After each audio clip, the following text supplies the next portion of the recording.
Olá, sejam muito bem-vindos, muito bem-vindas a mais um episódio do videocast Somos Curatas. Estamos aqui em nossa segunda temporada, trazendo temas sobre comunicação, nova economia e uma curadoria de conteúdo sobre as grandes mudanças que estão acontecendo no nosso mercado. Eu sou Cássia Aulísio. E eu sou Alice Salvo. Tudo bem, Olá, Alice? Cássia, tudo bom? Tudo bem. E hoje a gente está com mais um convidado super especial. Tinha que trazer um tapete vermelho para recebê-lo. Mauro Cavaletti é o nosso convidado de hoje. Eu vou pedir para ele contar, mas eu só vou dar um spoiler, né, do currículo dele. Ele é criador da Bitnik e hoje é diretor executivo da Huge, né, da agência Huge. E ele tem mais de 14 anos aí de experiência trabalhando nos Estados Unidos com grandes agências, com grandes marcas como Google, Nike, Coca-Cola, Target. Enfim, é um currículo super extenso que eu queria que ele resumisse um pouco, já vou colocar ele no fogo, já contando como é que isso tudo te trouxe para o ano de 2023, com tantas mudanças na comunicação, na tecnologia, na área da criatividade. Tudo bom, Mauro? Tudo bem, obrigado, Cássia, Alice. É muito legal estar aqui com vocês. É um espaço muito interessante de troca de ideias e acho que a gente. Vamos entrar nesse diálogo, vamos ver onde que a gente está chegando. A gente já fez um esquenta muito interessante aqui. Olha, eu acho que eu vou fazer. Eu vou falar da volta na minha carreira que me trouxe até aqui. Ela tem muitos e muitos anos aí, né? Como você falou, eu passei 14 anos nos Estados Unidos, mas já estou de volta no Brasil faz 10 anos. Então, eu comecei, acho que essa volta foi o momento em que eu passei a trabalhar dentro do ambiente do digital. Foi quando o digital passou a se tornar uma plataforma para as companhias, né? Com a internet comercial. Lá no final dos 90, eu passei a trabalhar para uma empresa aqui no Brasil chamada Medialog, e depois de poucos anos eu fui para os Estados Unidos e passei lá 14 anos. Eu acho que essa volta na minha carreira ela é importante porque foi o momento em que eu consegui juntar a minha paixão, minha curiosidade por tudo aquilo do digital, tudo aquilo que estava mudando, né, nos paradigmas mesmo do nosso trabalho, o que era criatividade, e eu consegui amarrar de volta com uma disciplina que era a disciplina de design. Eu estudei arquitetura. Estudei um pouco de comunicações também. Quando eu saí da escola, eu passei a trabalhar com comunicação, trabalhar com vídeo. E o design, a arquitetura estava um pouco afastado, pelo menos no meu coração, no meu sentimento do meu trabalho. A partir dali, eu passei a descobrir as disciplinas de design que estavam se formando, né? E eu passei a atuar dentro do Interaction Design. Hoje eu trabalho no Experience Design, mas o design nesses 25 anos que nós estamos falando aí, ele foi se expandindo para dentro de todas as disciplinas, né? E hoje está dentro das empresas até no design de negócios, por exemplo, design estratégico, né? Que vai muito além daquele design gráfico que a gente tinha no começo, né? Quer dizer, ele virou um paradigma, né? Assim, você é um arquiteto de formação. Eu sou arquiteto de formação, mas eu estudei design, né? Quando eu estudei arquitetura, os cursos de arquitetura e design, eles eram juntos, né? Aham. Eu acho que essa linha que eu venho adotando, ela tem muito a ver com o design de produtos, que saiu de dentro daquela cultura do Vale do Silício lá no final dos 90, né? O design thinking, toda aquela atenção à interação humana com máquina. Acho que é lá que eu Você que se é a- lá se que eu aterrissou cavo. ali, você Acho que gostou sim, daquilo e foi acho buscar que sim. aprofundar E ali dentro. eu venho evoluindo junto com a disciplina. Que legal. Eu falo como um paradigma, né? Porque, assim, até, por exemplo, a gente, né, que mexe com comunicação, eu que sou mais conteúdo, outro dia eu vi, assim, tem um designer de conteúdo, né? Então, assim, como é que ele foi entrando em todas as áreas, como você está falando? Então, hoje você tem o designer de negócios, o designer da comunicação, como é que ele virou um paradigma para você começar a pensar e atuar dentro de qualquer outra área, né? Certamente, certamente. Eu acho que é interessante que você falou de qualquer maneira, porque outro dia eu estava explicando o que faz um design de experiências para uma pessoa que eu conheci. Ele falou assim: é um trabalho de arquitetura, né? E essa pessoa não sabia que eu tinha estudado arquitetura. Eu falei: olha, acho que sim, eu acho que Aham. sim. Mas com outro nome, com outra roupa. Mas o que eu acho que a linha, né, que é a espinha dorsal do que a gente está falando, é que o design, dentro de todas essas disciplinas criativas, né, a gente está num boom, né? Não, a gente está numa explosão de criatividade, de disciplinas criativas e profissionais criativos, empresas criativas, indústria criativa. Criatividade é uma coisa importante para a gente hoje. O design, ele oferece disciplina, né? Ele tem um processo, ele é estruturado. Então, para tudo aquilo que é preciso um impacto imediato, de uma forma estruturada, de uma forma sistemática, o conhecimento de design Se se aplica. aplica. Legal. E ele permite também uma personalização, né? É isso que eu entendo. Você Certamente. faz o design, você faz o desenho de algo para uma solução, né? Para um problema que você quer resolver. Então, eu acho que traz um pouco dessa característica dos sprints, né? Realmente, de você conseguir fazer um desenho, testar rápido. Já que a era é a era o tempo da personalização de tudo, né, as experiências elas precisam Sim. ser cada vez mais customizadas. Muito legal.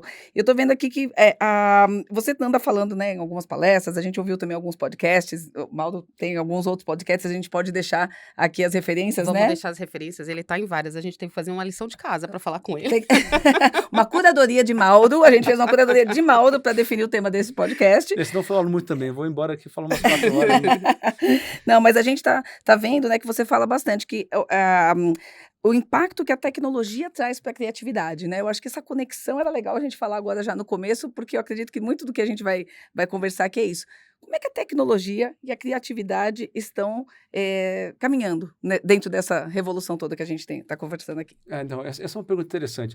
Eu acho que se eu for retomar o meu caminho, eu acho que eu sempre... Bom, eu trabalho muito com cocriação, né? Eu não sou um criativo que opera sozinho. Eu gosto de criar junto com os outros. Eu gosto de operar sozinho, mas eu gosto de colocar aquilo na mesa e ver como ressoa e vice-versa, né? Eh, eu sempre tive uma parceria muito grande com o pessoal de tecnologia, com os Hum. engenheiros, né? Assim, a gente sempre trabalhou muito bem junto. E eu sempre trabalhei criando essas pontes, né, entre um pensamento eh, da engenharia, que durante muito tempo foi um pensamento inteligente, né, convergente, com um pensamento Divergente. divergente, né, da criatividade, e que através do design ele volta a convergir lá na frente. Então eu trabalhei muito em aprender, né, eu sempre vou atrás do desenvolvimento da tecnologia, porque tem algum pensamento novo lá. Eu tive muita sorte de começar essa jornada, né, essa volta que eu falei aqui, quando nós percebemos que tinha muita criatividade, né, muito pensamento criativo dentro da engenharia, né, e operar com aquelas pessoas que eram criativos, né, na sua vida também, mas que exerciam aquela coisa muito direta de moldar e construir coisas, era uma coisa muito importante para mim. Então eu não consigo nem separar isso da minha trajetória. Agora, essa pergunta que você coloca tem implícito uma outra coisa. Nós já estamos há muito tempo dentro de um ambiente em que a tecnologia alimenta esse processo criativo e o processo criativo alimenta a tecnologia de volta, porque isso foi desenhado, Tá. né? Assim, é um paradigma que foi desenhado para que funcionasse dessa maneira, né? Se a gente pensar em todas as redes sociais, elas são grandes máquinas criativas, né? Que foram desenhadas para se utilizar daquela possibilidade tecnológica naquele momento, né? Principalmente quando a questão da conectividade foi resolvida na tecnologia, mas elas são feitas para que a criatividade continue impulsionando, né? Eu Ou acho que seja, tem uma plataforma tecnológica que abre espaço para um criador. isso. Essa é a lógica da Bilhões de criadores, ao né? mesmo E tempo dentro de uma explode, única né? plataforma. Exatamente, não é Exato. um criador, né? Exato. Tem uma Explode. multiplicidade, né? E ela foi inventada para isso. Acho que houve uma consciência em algum momento de que para que você pudesse continuar nesse caminho de explorar a tecnologia, você precisaria abrir para todo mundo, da escala, da acessibilidade, Uhum. né? Aí vem um design de serviço poderoso que deixou fácil, né? Porque eu acho que o trunfo da rede social é ser algo intuitivo. As pessoas conseguem clicar, criar o seu próprio conteúdo e aí a adesão, né? Essa curva de adesão, ela aconteceu realmente Isso, de uma isso forma é imensa. um raciocínio muito interessante, né? E eu vou, né, um pouco nesse Tá. raciocínio seu, porque a tecnologia sozinha, né, ela não vai conseguir operar, ela vai ficar inacessível. Mas teve um progresso muito grande no entendimento da interação e da experiência, que é você operar com a máquina, ou, no caso das redes, né, operar com outras pessoas através da máquina. Aham.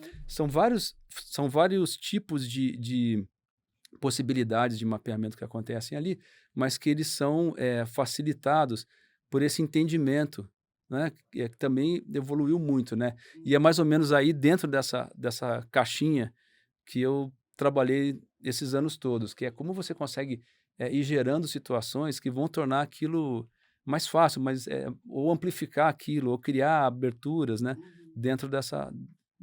queria retomar um negócio que você falou no começo que me chamou a atenção, que você falou da metodologia, né, da sistematização. E parece muito assim, acho que a gente faz muito esse contraponto, assim, tecnologia sistematizada, 0 e 1, né, né, os bytes lá, e a criatividade é aquela coisa genial e tudo. E você não, você é um cara que traz a criatividade, ela é sim sistematizada, né, que retomou um pouco o que você está falando do design, ela pode ser sim sistematizada e tal, pode ser criativa e sistematizada. Queria que você explicasse isso um pouco para a gente ir tirando esses mitos, né, da criatividade genial, que ela surge de uma explosão. Não, eu acredito muito na criatividade genial, né? Eu conheço pessoas que estão muito fora da caixa e são incríveis, né? E eu não vou negar que para mim é uma realidade, porque eu já vi, eu Que conheço existe, isso. existe. O que eu acho que é interessante nesse raciocínio que você está fazendo é que a sistematização ela funciona para abrir, para te colocar dentro, vamos dizer assim, para colocar dentro de um contexto, né? Ou seja, é uma caixa, mas é uma caixa que a gente desenha hoje com várias saídas, né? É uma caixa que ela é um pouco mais simples de operar, mas um pouco mais complexa na sua resposta. Então, assim, a metodologia ela funciona para reduzir um pouco, né?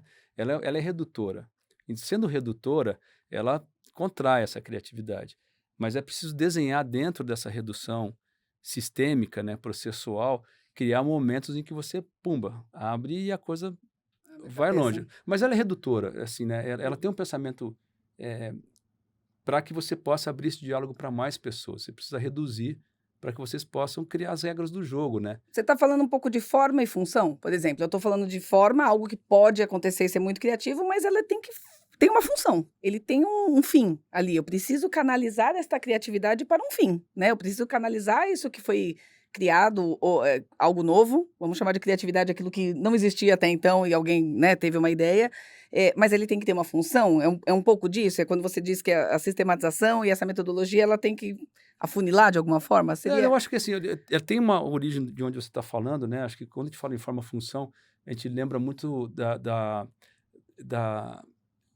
Talvez da foi. década assim, no começo do século passado, quando a gente começou a olhar para o design como dentro de um processo industrial, né? Foi uma Tá, das curvas do processo industrial. A Uhum. gente está numa outra curva agora, né? tá, Naquele momento era importante a gente perceber como a gente conseguia produzir as coisas em escala, né? tá, E pensar as coisas para escala. tá. Hoje a gente pensa para escala, a gente continua pensando para escala, mas a gente também pensa para interação, né? Como é que você consegue interagir com aquilo de uma maneira, enfim, eu acho que não é só eficiência, né? É uma questão criativa mesmo. Como é que você Sim. consegue usar aquilo para continuar expandindo?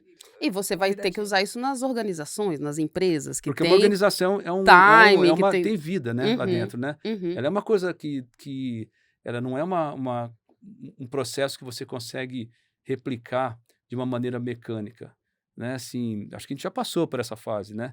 A gente já, assim, bom, passou não, porque continua acontecendo em muitos lugares aí, É. né?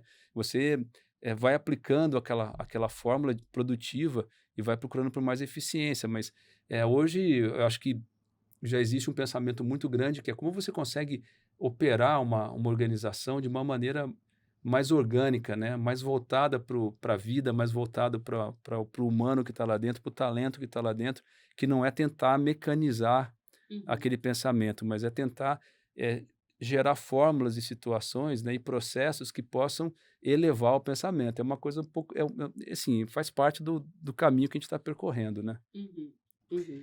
Tem uma pergunta aqui no roteiro da Alice que acho que tem um pouco a ver do que a gente está conversando, que é, e essa abundância, né, que a gente, as redes, vamos voltar para as redes sociais, uma plataforma que permite a expansão da criatividade, né, nesse contexto, essa abundância ela não polui a estética? Não precisaria de uma curadoria? O que que você acha disso? Ou o que que você acha que seria restritivo, balizar pela estética?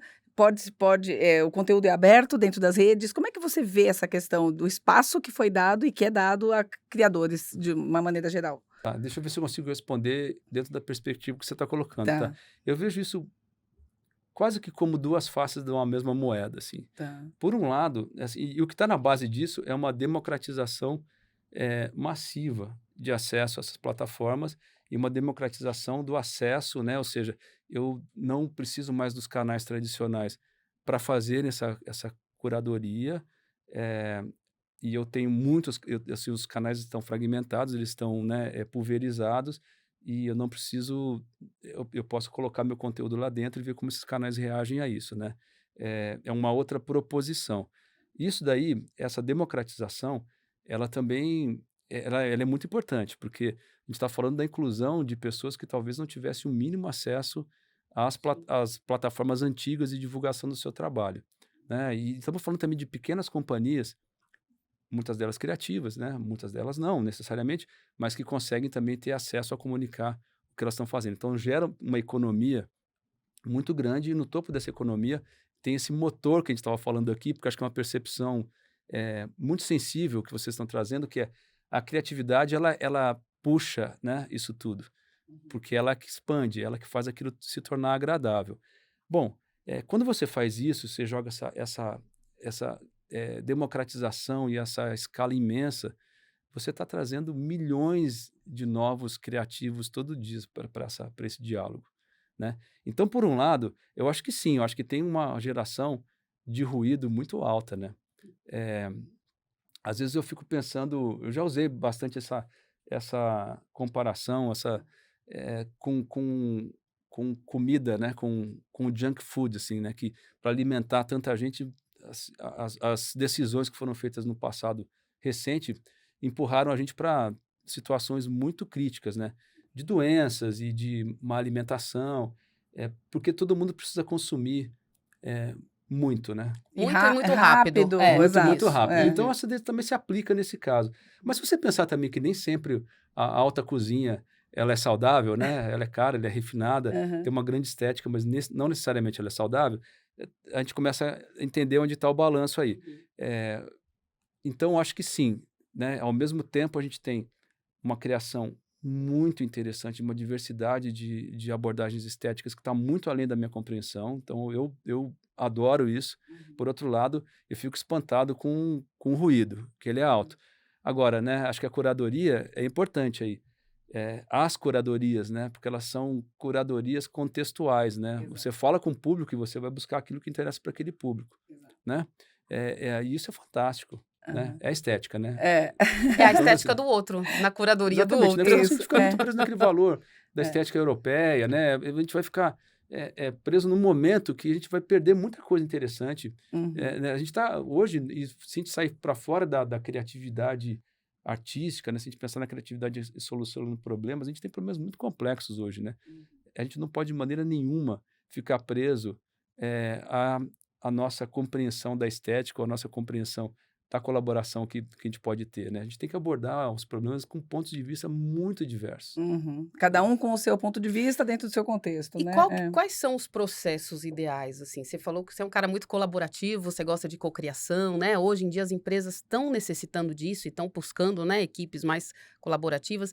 Mas quais processos precisam acontecer, as ferramentas, para o negócio acontecer de fato e não ficar só no discurso, né? Eu acho que, isso é uma ótima pergunta. Eu acho que a primeira mudança é uma mudança de mentalidade. Quando você percebe que existe uma mudança e que quanto mais você percebe essa mudança, mais você percebe a aceleração dessa mudança, né?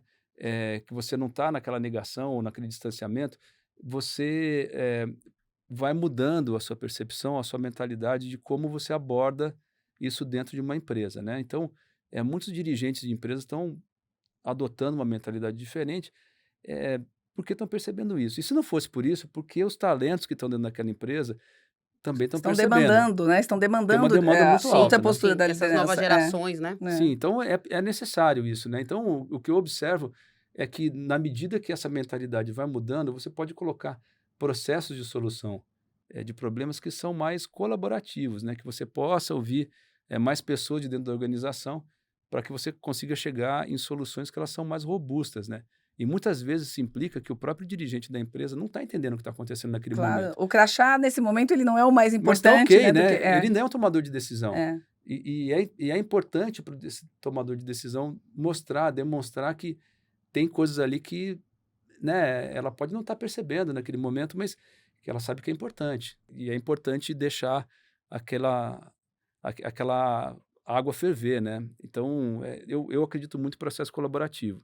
Mas ele só acontece também dentro de empresa quando você não tenta terceirizar a solução, Tá. né?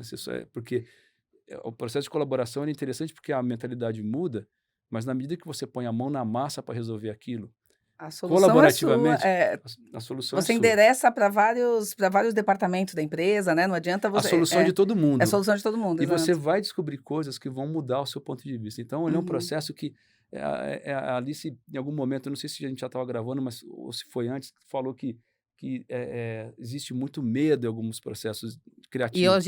eu vou chamar para um intervalo, porque nós vamos falar exatamente disso.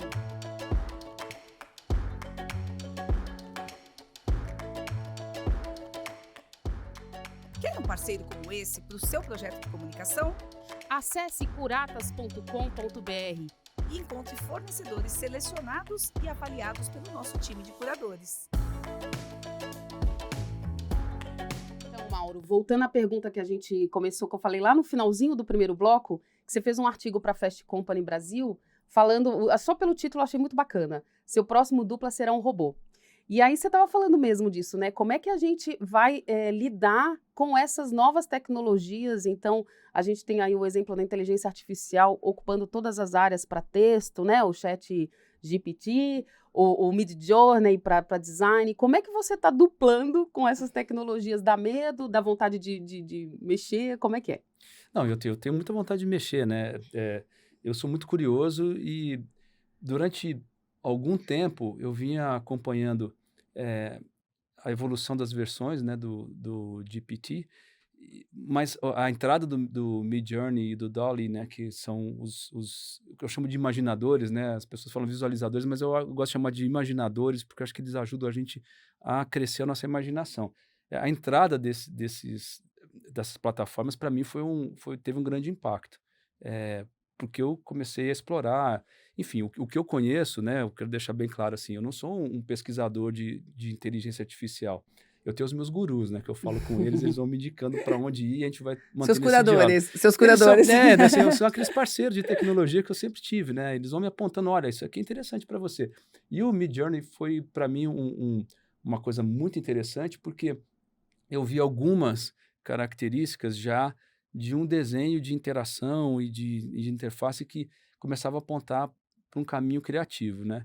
E o que eu quero, e aí, assim, toda a minha experiência é de experimentação minha e de experimentação que eu venho acompanhando ou fazendo junto com alguns colegas, né? E tem sido muito rápido isso. O que tem de diferente nisso, atrás disso, nós chegamos num momento de composição da inteligência artificial que as interfaces que levam para soluções que não são necessariamente convergentes começaram a aparecer. Porque até então, a gente está explorando muito o caminho da convergência de soluções. A gente pega situações complexas e consegue chegar em soluções, tá?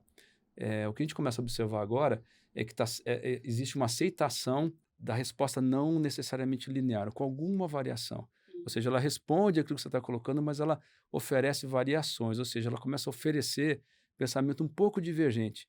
Ela começa a oferecer possibilidades de inspiração para quem está trabalhando Dá um no exemplo, processo eu queria até criativo. para, não sei se todo mundo sabe, porque também a gente fala e eu acho que o ChatGPT todo mundo mais ou menos conhece, né, que é de texto. O Midjourney você faz, eu nunca mexi com ele, me explica como é que... Então Não, assim, eu você acho faz um sensacional. pedido e vem o design, me explica um pouquinho. Primeiro que ele funciona dentro de uma plataforma social. Então, o tempo todo que você está fazendo os seus pedidos, né, que a gente chama de prompts, você está sendo exposta aos pedidos e às soluções de De outras outras. pessoas. Tá. Então, você está recebendo aquilo ali de uma maneira constante enquanto você espera o resultado que você está fazendo. Para começar, a maneira que você acessa esse pedido, eu acho genial, porque ele é uma barrinha como uma barra de search, só que está escrito nele assim, imagine, 2 pontos. Esse é o comando que você dá para a máquina, você pede para a máquina imaginar. Então, você fala, eu quero, imagine uma manhã de sol, com tal e tal coisa, e você vai elaborando Você esse pedido. descreve É uma do seu descrição jeito, textual, tá, né? Então, textual. imagina como isso é poderoso para vocês, por exemplo, que tem uma capacidade imaginativa textual muito grande. E você vai montando. E, às vezes, os comandos são só textuais, já experimentei assim, tem comandos que são mais técnicos, né? Tem pessoas que dão direcionamento que tem a ver com técnica de desenho, ou técnica de filmagem, enfim. A gente está pegando uma diversidade de pessoas aí. com essa simples explicação para ele vai te devolvendo imagens. E imagens. E se você tiver interesse em algumas delas, você continua aquele caminho de exploração. Então, assim, tem algumas coisas que eu gosto muito, por exemplo, ele oferece 4 imagens na sua busca. Então, você pode olhar aquelas imagens, eu quero continuar explorando essa ou essa. Isso é um processo que é muito parecido com o brainstorming. Né? E essa evolução, às vezes, ela vai te levando para uns lugares que você não está esperando. Eu, por exemplo, expande a sua criatividade, a sua própria criatividade. Ela gera um diálogo com você, por isso que é a brincadeira com o dupla, né? Assim, eu usei um dupla que tem a ver com a propaganda, porque a imagem do dupla é uma imagem interessante, né? Assim, soa bem no texto. Mas você pode Coloca fazer a isso. tecnologia como um parceiro e não como, não Ela como um é um aliado parceiro. e não como um competidor ali do Exatamente. seu lado. Ela é um parceiro ali, né? Uhum. Ela te propõe, ela tem um processo ali que ele é social, ele tem game, ele tem escala, ele tem diálogo, ele tem facilidade no acesso. Então, ele tem algumas características que botam essa ferramenta num outro lugar. Por que eu falo coloca num outro lugar? A gente tem uma grande preocupação ética, né, com a destruição de empregos, de quem está fazendo, né, quem trabalha com arte, mas ela te coloca dentro de uma situação em que você não vai conseguir parar, porque ele é um diálogo que está, como você disse, estimulando a sua criatividade, com coisas que são inesperadas, né? Um exemplo que eu usei numa apresentação que eu fiz para a Fast Company uma imagem de coração que eu comecei a trabalhar, por um motivo que fazia sentido naquele momento.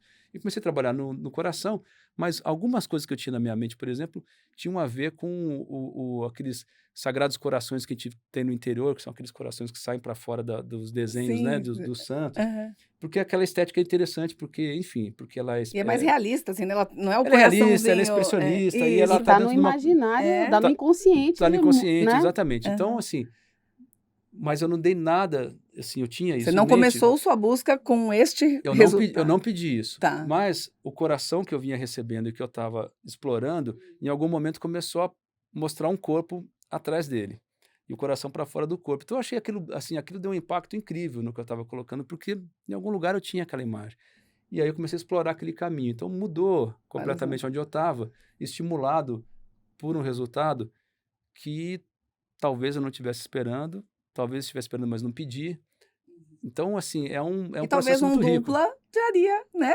Trazendo pro mundo Pra essa analógico, realidade, pro mundo analógico, talvez numa troca dupla poderia te indicar um caminho e vocês iriam explorar isso. Mas então, o robô já faz esse papel, que interessante. Tem um diretor de criação que eu citei nesse artigo, nesse primeiro artigo para a Fast Company. Esse está em vídeo, não está? A apresentação tem vídeo, Tá. O artigo está publicado na Fast A gente consegue Company. deixar os links aqui embaixo para vocês poderem resgatar e se aprofundar um pouquinho mais no que o Mauro está comentando. Eu conto o caso de uns diretores de criação que trabalharam com a versão 2 do GPT, sei lá, 1 ano e meio atrás, algum tempo atrás, e a sensação deles, eu publiquei porque é a mesma sensação que eu tenho, Tá. que eles falaram, é como trabalhar com um dupla doidão. Porque ele não vai te dar o resultado que você quer, O mas óbvio. ele vai te dar um resultado ruído, que é interessante para você e é muito importante para a gente, dentro do processo criativo, expandir o processo de ruído, né? A gente está falando do ruído das redes. É super importante, porque senão você chega sempre num resultado esperado. E a criatividade ela fica mais poderosa quando você está perto daquilo, mas num resultado menos esperado. E talvez uma perspectiva que não é todo mundo que num primeiro momento vai olhar, né? Eu acho que tem muita, eu acho que a propaganda, a comunicação que engaja, que te envolve, é justamente essa que desperta e fala, nossa, mas eu não tinha pensado desse ponto de vista, né? Quando você vê uma peça, uma campanha. A gente vê esses poemas, essas canções que estão aí, sei lá, séculos, né, funcionando para a gente, porque a perspectiva ela continua sendo atual para a gente, né? Porque tem alguma coisa lá embutida naquilo que é importante. E é assim que a gente vai curando ao longo do tempo essas coisas todas. E ele dá isso. Ele sai dessa plataforma. Eu não sei onde ele vai chegar. Para mim, o ruído é importante. Tem muita gente que não gosta. Tá? Mas para mim, eu gosto daquele ruído, aquela coisa inesperada, assim, é uma coisa que funciona. O ruído, ele alimenta a criatividade, né? E quando a gente está falando de criatividade com a tecnologia embutida, que aumenta ruído, que aumenta essas possibilidades e tal, a gente está caminhando assim, a gente pode falar, eu não gosto muito dessa palavra, esse negócio de futurista, né? Hoje em dia é tão difícil, mas a gente consegue imaginar o futuro da criatividade, a gente já está lidando com ele, você consegue imaginar isso? Olha, então, eu não sou futurista, né? Eu sou um designer, mas no design a gente faz muito o que a gente chama de cenários futuros também, né? Quando você está trabalhando nessas tecnologias, você vai olhando para aquilo dentro de um cenário futuro de uso, porque você vai vendo para onde está caminhando o comportamento das pessoas e você vai buscar aquele ponto de encontro. Então tem um pouco disso, né? Eu prefiro imaginar que pensar em um futuro mais curto, num presente, né? Se eu pensar no presente hoje, a gente já passou desse momento que eu citei nesse artigo. A gente já está num outro momento. Já está aí, todo mundo está usando. Não é assim, eu falo assim, quando a gente ganhar escala, quando a gente ganhar Já ganhou, acesso, né? já estamos aí. Uhum. Então isso já está acontecendo, né? O que importa agora é a gente saber como essas ferramentas elas vão ser desenhadas, elas vão ser trabalhadas daqui para frente, para que elas possam dar essas respostas criativas para a gente. E uma coisa muito interessante de a gente observar é que é o mesmo caso das redes. Na medida que você vai usando criativamente aquilo, a estrutura vai se expandindo também, porque você vai procurando possibilidades que não estavam desenhadas inicialmente. Você está falando uma coisa que eu acho bacana, que tem muito a ver com soft skill, né? Com a soft skill, uma das mais valorizadas atualmente, que é o pensamento crítico. E quando a gente está diante de tecnologias como essa, você saber perguntar, você saber endereçar, né, uma pergunta, um questionamento, ou um cenário que está na sua cabeça, ele é cada vez mais importante para você obter respostas, né, ou caminhos, ou insights, ou provocações, ou ruídos, né, como é o termo que a gente está usando aqui. Então, vocês percebem como tudo está caminhando junto, né? Engraçado como Para a gente ser mais humano, né? Porque a exatamente, capacidade humana são é saber fazer Isso não perguntas. não é saber ficar, não é virar e mais programar a máquina. máquina. Não é saber mais sobre mexer nas máquinas, né? Sobre criar máquinas, mas é saber ser humano e fazer essa interação acontecer para um benefício, né? Para um benefício da nossa sociedade, da nossa civilização, da nossa Os geração. filósofos já falavam, né? Você tem que saber fazer boas perguntas. Não, tem os caras, tem aquelas figuras geniais, né? Aquelas pessoas que estão lá atrás desenhando essas máquinas para que eu possa ter esse benefício que você está falando, né? Para que eu não precise pensar em programar a máquina para que eu possa manter com ela um diálogo que é um diálogo no nível da imaginação, né? Imagine isso comigo, né? Aham. Não é imagine para mim, né? Imagine comigo. Comigo, Mas tem, obviamente, tem essas pessoas que estão desenhando essa coisa toda, né? Assim, essa questão da criatividade em AI é uma coisa que já tem, sei lá, 10 anos que as pessoas estão trabalhando. Agora chegou num ponto em que eu posso usar, porque ela tem um impacto direto no que eu estou fazendo. Sim. Então, muda um pouco o jogo, né? E Eu tenho acesso que eu não tinha antes. E alguém já empacotou isso de uma forma em que a usabilidade ela se tornou também fácil, né? Porque tanta tecnologia e essa inteligência por trás da tecnologia, se não tiver de um jeito fácil, não popula, né? Não vai para todos, ela não se expande. Eu acho que esses movimentos. Você comentou da segunda versão do ChatGPT. Hoje eles estão em qual versão? Porque é tão recente, são 4 meses. Acho que a gente está falando da versão 3, né? Ela foi a 3 que foi? Deu um salto. E provavelmente quando for pro ar, que não é daqui a muito tempo, já vai estar na Já 4. É capaz, uma coisa de um mês. Mas eu vejo que é uma coisa que em 4 meses ele tomou uma proporção gigantesca. As coisas não demoram mais, né? Para se tornarem tão... para repercutir, se tornarem tão... A disrupção, né? Exato. E aí, agora vamos falar de empresa, né? Mundo corporativo. Porque a gente já esteve conversando aqui em outros episódios, né, onde a gente fala muito assim, às vezes a gente explode de criatividade, de novas possibilidades, mas quando vai para a empresa é by the book, porque tem que entregar o resultado, né, aquela coisa. E você, assim, está muito na fronteira, assim, até pelo seu currículo, pela sua experiência, você está muito na fronteira mexendo com grandes marcas que querem experimentar e tudo, mas e na hora de ir para uma empresa e fazer um projeto que tem prazo, que tem data, que tem resultado para entregar. Como é que você consegue juntar a criatividade com essas necessidades? Então, isso é uma coisa muito importante, né? Porque uma das coisas que a gente está falando sobre a formatação, processo, metodologia, que o design vem colocando, né, está se tornando mais estratégico, é que a métrica, né, o impacto, aquilo que você tira como resultado, é uma coisa muito importante hoje para as empresas, né? Então, o acompanhamento dessas métricas e a aferição delas hoje está incorporado dentro desse mesmo processo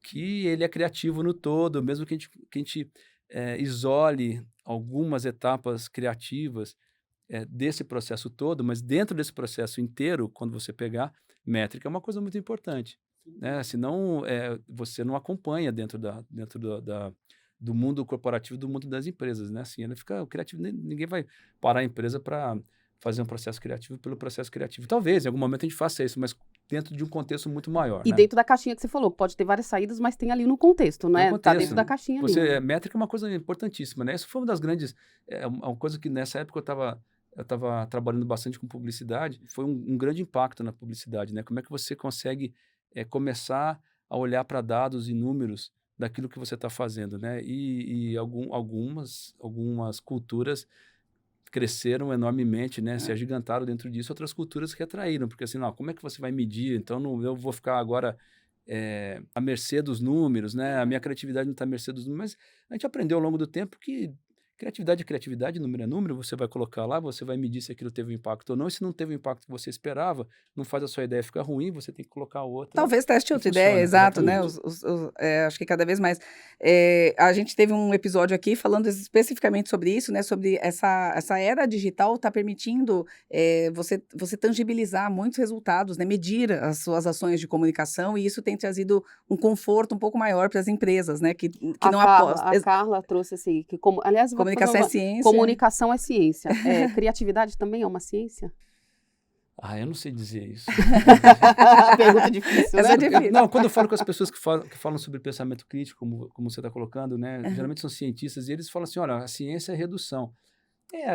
Eu acho que tem processos que são redutivos em criatividade, mas ela, por natureza, é quebrar regra, né? Então, Ele parece até contraditório, né? Quebrar regra e sistematizar. Eu acho que eu não estou qualificado para responder essa pergunta. Eu vou, então, guardar essa pergunta para a próxima vez. Pronto. Eu não sei se é ciência. Se um dia vai chegar. Mas tem método, né? Tem método que você pode aplicar. E tem gente que não quer aplicar aquele método, tem o seu próprio método, né? Assim, a gente fala, aquele artista tem a sua mandinga, né? Tem o seu jeito de fazer as coisas, ele só toca se estiver descalço. São situações que você vai criando. A cocriação é um método que algumas empresas estão adotando para redesenhar seus processos, por exemplo. Eu acho que essa sistematização que a gente está falando e essa medição, né, que você colocou, Alice, elas têm a ver dentro desse contexto da empresa, porque a gente falou sobre isso em alguns momentos aqui. Quando você está trabalhando com a criatividade, muitas vezes você chega na frente de uma solução que ela é incrível, mas aquilo te dá um medo gigantesco, porque tem risco, né? Então, assim, como é que você consegue gerar um processo em que você pode dar esses saltos, né? Pode tomar riscos, mas você está medindo o resultado lá na frente, que é para não criar esse desconforto, porque uma organização vivendo totalmente em desconforto, ela não vai apostar sem fim. Risco calculado, né? Ela não que vai uma apostar. das soft skills, uma das competências aí exigidas no empreendedorismo. É correr risco calculado. Então, é correr risco com a base de proteção, garantida, né? ali. Com a proteção ali, com a rede de proteção. Não, e ali na medida garantida. que a gente está entendendo que o pensamento crítico ali é importante, a gente começa a vir com uma outra caminho agora, né? A empresa para que eu trabalho hoje, que é a Hilde, né? Ela tem uma proposição de avaliar capital criativo, né? Como é que depois que você entende isso, como ele funciona, você começa a perceber, começa a olhar como a criatividade, né?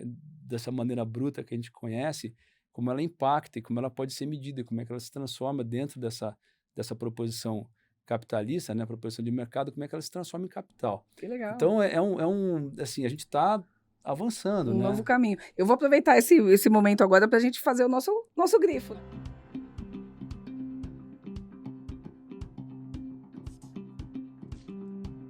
A gente tem um quadro, né, Mauro, para você saber, onde a gente tenta aqui resumir ou buscar ou dar um destaque para aquilo que foi mais interessante na conversa. Alice, você já está preparada para dar o seu grifo dessa conversa?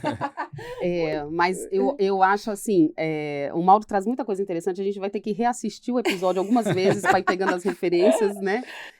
Mas eu acho que quando ele fala, eu gosto muito desse negócio de você duplar com a máquina. A máquina, ela é uma potencializadora da sua criatividade, né? Então, acho que isso que ele traz, assim, a gente fica com medo, né? Óbvio, né? Toda vez que você tem uma coisa nova, assim, desconhecida, dá aquele receio, isso é próprio do ser humano, mas quando você vai com vontade de aprender e de, né, usar isso no seu contexto. Então, acho que ele trouxe aí uma informação importante e ele, como um criativo, não está com medo, né? Está com vontade de ir lá. Então, acho que muita gente esse grifo. Que está nos ouvindo também deve ter essa, né? Também deve ter esses receios. Mesmo não sendo somente criativos ou pessoas de design, mas planners, pessoas de conteúdo, enfim, acho que de Certamente. todas as áreas eu acho que elas podem se sentir. O meu grifo, ele fica para o design de interação, que eu acho que essa nova onda, né, que você comentou do design, a gente já passou do forma e função e a gente está buscando cada vez mais trazer as pessoas para interagirem dentro das nossas soluções, né, dentro das plataformas e dentro dos canais que a gente vem criando agora. E interagir, ele passa, no meu ponto de vista, ele passa por esse pressuposto de ser criativo, de ser atrativo, de ser convidativo, de ser uma coisa que, sabe, sai daqui, me provoca ao mesmo tempo e fala, nossa, como eu queria ter feito isso é tão legal, olha que legal, né? Eu me sinto realmente muitas vezes provocadas por coisas quando ai, que lindo, queria ter feito isso, sabe? E eu acho que a gente tem hoje em dia, tá recebendo muitos conteúdos dessa forma, com essa democratização das redes, né, que a gente comentou aqui também, eu acho que a gente está tendo espaço para conhecer também muitos criativos, muitas coisas novas que talvez a gente não teria sozinho conseguido criar. Então, eu gosto muito dessa visão da democratização que a tecnologia Essas trouxe. possibilidades, né? A gente não precisa Exato. saber tudo, a gente pode contar aí com vários players de várias áreas diferentes para, né, nos E essa é ajudar a comunicação hoje, afinal de contas, É. né? O mundo que nos encontramos para trabalhar é esse, É isso seja aí. dentro de uma equipe de trabalho numa empresa, seja numa agência, em qualquer ambiente. Hoje, acho que esse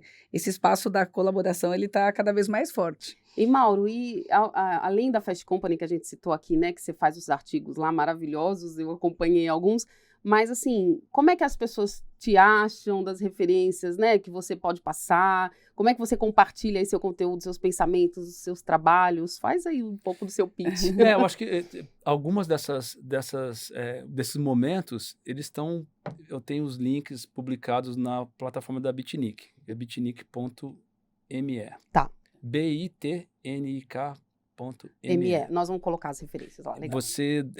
Algumas desses diálogos estão lá e ou nas redes sociais, né? Assim, tem coisas aí que estão Sigam circulando o há anos, Mauro, né? estudem o Mauro, sigam o Mauro, acompanhem os conteúdos, porque eu tenho certeza que vai ser assim, uma imersão, na verdade, uma atualização, né? Um up-to-date assim, do que está acontecendo dentro da economia criativa e com um super valor aí para vocês. Muito obrigada, Mauro, pela sua Agradecer. Obrigado a participação. vocês. Foi muito bacana o papo, esquenta, a gente ganhou bastante com isso, né? Eu Nossa, acho que maravilhoso conversar com vocês. Muito legal. É uma aula. E eu espero que a nossa audiência também curta bastante e volte, né? Sempre volte aqui. Somos Curatas, são os nossos canais oficiais e a gente sempre traz conteúdos de alta qualidade, de alto valor, para que você possa aplicar no seu dia a dia de trabalho, para que você possa divulgar, disseminar, ser um porta-voz também dessa transformação que está acontecendo dentro do mundo corporativo, dentro das áreas de comunicação e do mercado criativo como um todo.